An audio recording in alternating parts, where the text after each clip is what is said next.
Hello Georgetown, I'm Beverly Enos and you're watching Spotlight Georgetown. You can find us on your local cable TV station, Fridays, Saturdays, and Sundays, 8 a.m. and 8 p.m. Now the cable is your cable station and it's part of what you pay for when you pay your cable bill. So if you would like to become part of this, if you'd like to learn how to run a camera or do some editing, they have some really good tools down here and they would be happy to show you. No experience necessary, and they'll help you learn the business of taking pictures. Okay? Now today we're talking to Christopher Rich, and a lot of people know you from a whole bunch of things. So how long have you been in town, Chris? About 10 years. About 10 years, okay. And your house is the Yellow Barn up on Andover Hill. That's what it's known as, the barn. The barn on Andover Hill. Now you're here talking to us today about the Knights of Columbus, but we're also going to touch a little bit on other things. Now you're also on the Personnel Board? I'm the chairman of the Personnel Board, vice chair of the Planning Board, and a member of the Board of Health. Okay. Now you're retired, which is why you have time to do these things. Yes, I tell everybody that I'm involved like that because it keeps me out of the refrigerator. Okay. It's not terribly obvious, but... It keeps you out of trouble. And you're a retired attorney? Yes. Okay. And you practiced in Salem? In Salem, and I had a national practice. I had Okay. offices across the country. Now, we see you a lot on the boards and the TV and things, but today you're coming here to talk about the Knights of Columbus. That's correct. Okay. Now, what is the Knights of Columbus? The Knights of Columbus is a Catholic gentlemen's organization that basically its mission is to do good things for good people. Okay, so Charitable, we put on charitable events. We participate in people helping people in Okay. town, which is an extremely rewarding endeavor. we see that mostly around the holidays and Yep, things like that. absolutely. Now, where and when does the Knights of Columbus meet? We meet right down here in town on East Main Street, the Knights of Columbus Hall, once a month, first Wednesday of every month. Okay, and the Knights of Columbus Hall is that white building The right white next building. to the building supply. Correct, which was almost the largest boat in town. We had a water pipe break recently, and upwards of 10,000 gallons of water filled the building. Oh my goodness. So right now we're meeting in the church basement until we get all of our reconstruction done. Oh wow. It almost became the Ark of the Knights of Columbus. Okay, now what areas does it cover? We cover Boxford, from the easiest way to describe it is from Boxford to Rowley and any community that touches those. Okay, so it's not just Georgetown. Absolutely not. Okay. Now, are there any special qualifications to become a member? Yes, you have to be a practicing Catholic gentleman. You have to be alive, breathing, and able to take nourishment on an occasional basis, and want to dedicate some part of your time in your life to help other people and to be a member of a great organization. I mean, it's a social network. Okay. Everybody in there is a knight, whether you are a construction laborer or a certified public accountant, and our members run from that to me, a retired attorney, former hospital president. You know, we're all knights. There's no distinction. We're all knights. Now, how did it get the name Knights or Knights of Columbus? In 1881, a priest by the name of Father McGivney down in New Haven, Connecticut, put a group of Catholic gentlemen together. It was a secret organization, and we're still very secretive. Yeah, we'll get to that in a minute. To basically defend the tenets of the church. And it grew into its defending your family, your faith, and your country. Okay. And he put that together, and it just grew and grew and grew, and now it's nationwide. It's worldwide. It's recognized worldwide. And it's just a wonderful organization to participate in. And most people know it as the KOC. KOC. KOC. Correct. That's the kind of the easiest. If someone joins, what kind of time commitment does it require? Whatever time they want to share with us, we don't pressure anyone. We run all kinds of different occasions. Some are social, some are charitable. And if people want to pitch in, they're welcome to help us. It's nice to have a bunch of people because many hands make a lot of work, very little work. Right. Some of the events you talk about. Last year there was a St. Patrick's Day. We had a St. Patrick's Day comedy night. You've known we've had the cadet clubs, which are wonderful events. You buy a ticket, and it's a very large raffle, if you will, and it's a competitive raffle. And the grand prize is $10,000. Was $10,000, yep. So it could always be bigger. That's a good raffle ticket. Absolutely. It's a great one to win. Absolutely. This Friday night, after the Stations of the Cross up at St. Mary's here in Georgetown, the Knights are providing dinner afterwards for everybody. My fiance and I are making salad for 120. Okay. Now, it's a socially active organization in Georgetown. Absolutely. And we actually share a priest with Rowley. So Rowley is very, very involved as well, isn't it? Yes, very much so. Okay. Because a lot of the events are actually held in Rowley. Because their hall is larger.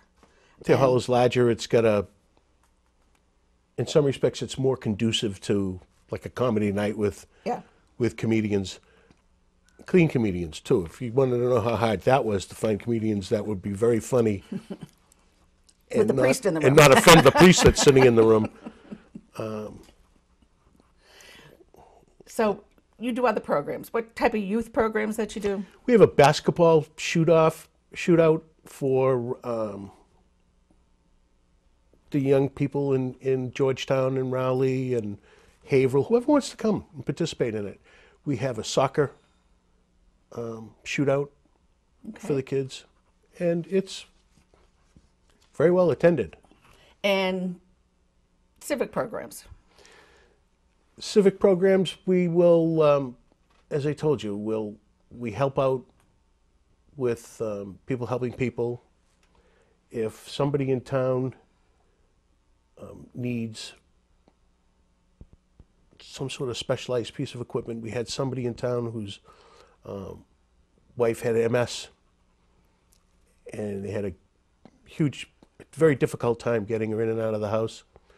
Well, we just happened to appropriate, shall we say, a wheelchair ramp, and they came and got it and installed it at the house. We had another member who needed an electric wheelchair, and it appeared. So you do things not just at the holidays, all year round. All the time. The holidays are a bonus for us, and I have to tell you, if people in this community ever knew the number of people in need in this community, it would shock them.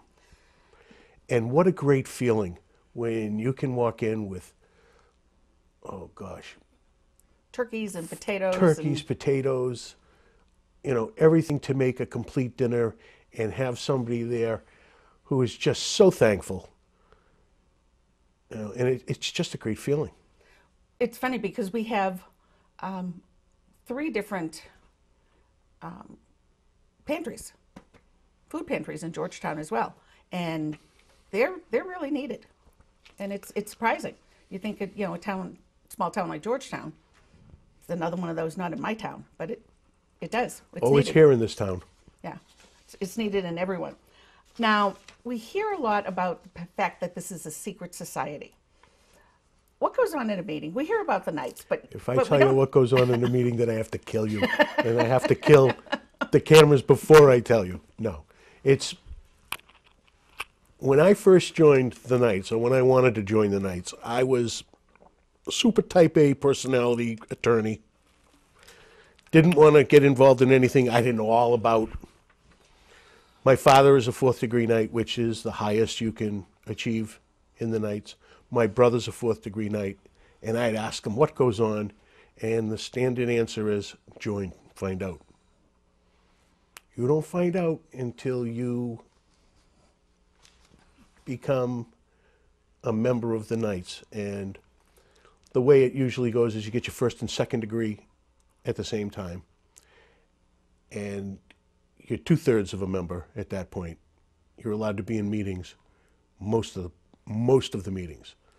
Once you become a third degree Knight, you're a full-fledged Knight. Fourth degree is the ceremonial end. Those are the guys that wear the plumed hats, the capes.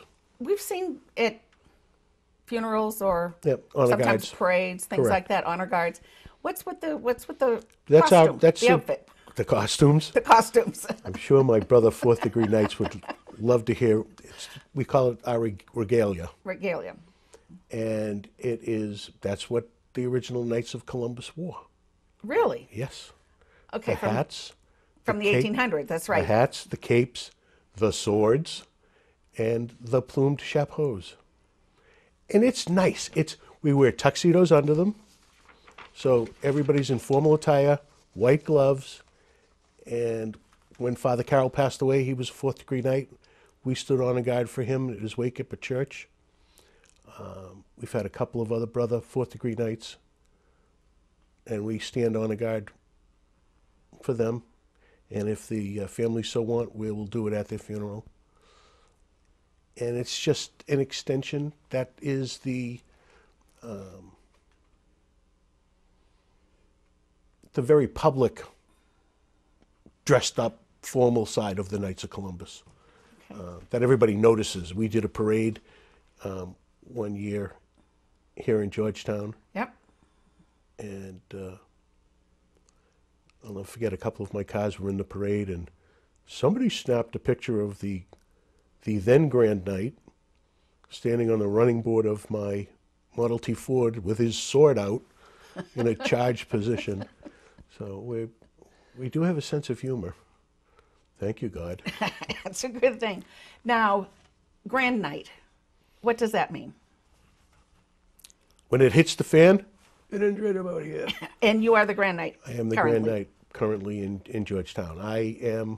I would call it the chief. It's more like the chief administrative officer and the chief executive officer all in one. I'm fortunate. I have a great deputy Grand Knight, Lonnie Brennan. Tim Credo is one of the other officers. We have a great group of guys. So it's all ages. It's not. We run from our youngest member is, I think he's 19. Okay. And our most experienced members, if you will, are, he's going to shoot me. Well, don't give his name. Just tell. 60s, 70s, 80s? 80s. 80s. Okay.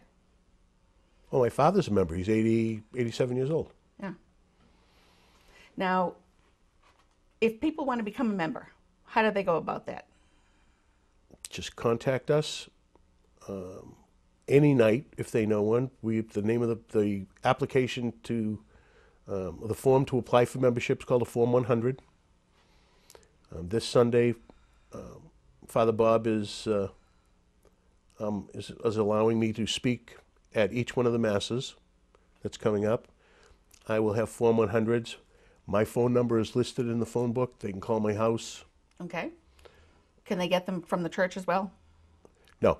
No. We don't let the church have our forms. There is a separation. If they ask Father Bob, I'm sure he'll send them over to one of us and we'll get them a form. We would like as many members as we can get. And we have fun. We have a little social after our meetings. And they're not long, intense meetings. I run them. And you know me. I don't waste any time on anything. We get right through the program. We deal with the business that we have to deal with, discuss it, get it